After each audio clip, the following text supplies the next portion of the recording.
Philippine oil suppliers are scrambling as May draws near, warning that no confirmed deliveries of fuel have been secured yet. Kumuha tayo ng detalye mula kay Dexter Ganibe at nakatutok siya dyan sa Senado. Dexter, ano ang update dyan? Yes, may nagkukumahog na ang mga miyembro ng Philippine Institute of Petroleum sa Pilipinas dahil wala pang tumutugon sa mga kinakausap nila para mapagkunan ng supply para sa buwan ng Mayo.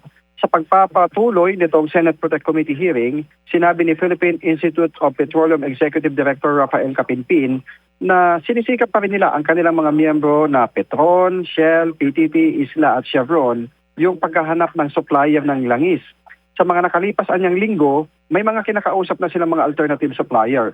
Sabi pa ni Capinpin, pati nga yung low specification fuels ay papatulan na raw nila para magka-supply lang. Pero nagkasundo sila sa Department of Energy na panghuling barahan na nila ito. Hanggang sa oras na ito ay wala pa silang nasa-secure na delivery ng langis para sa buwan ng Mayo dahil wala pa rin umanong tumutugon sa kanilang mga kinakausap. Maging ang Independent Philippine Petroleum Companies Association o IPCA ay aminadong pahirapan ang pag-secure ng supply ng langis ngayon.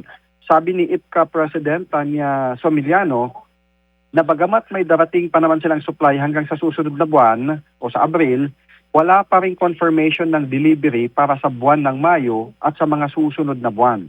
Nagpadala naman ng official communications ang IPCA sa Energy Department para hilingin na kung maari ay ma-delay muna ang pagbayad nila ng excise tax para naman gumaan yung presyo sa malaking bayarin sa pagbili ng langis.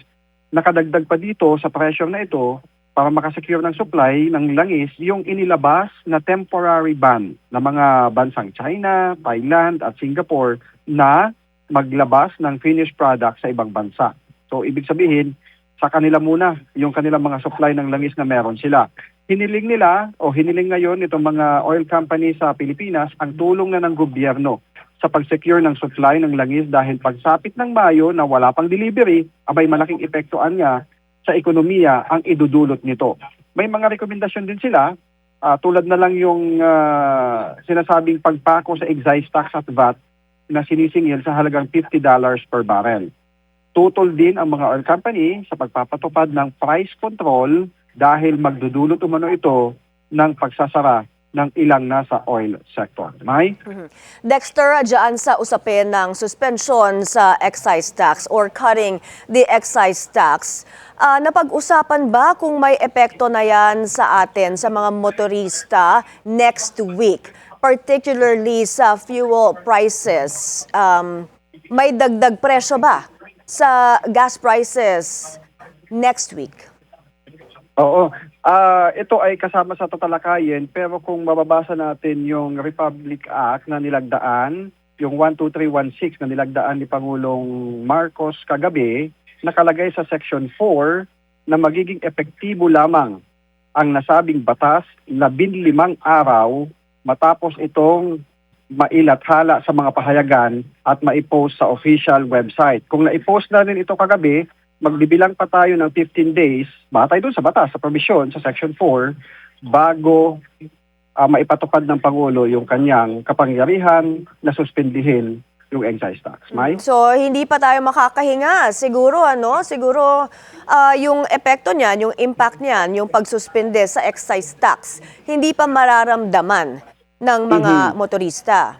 Kaya nga itong mga oil company, yung mga maliliit na oil company, hinihiling nila na sana i-freeze muna dun sa isang halaga yung VAT dahil yung VAT ay nakadepende kung tumataas yung presyo ng langis, lumalaki din yung 12% na babayaran nila. Ang gusto nila, ipako lang muna sa isang halaga, $50 per barrel, para naman hindi sila mahirapan dahil pahirapan nga ngayon ang pag-secure ng supply. May? Okay, maraming salamat Dexter Ganibe, nakatutok dyan sa Senado.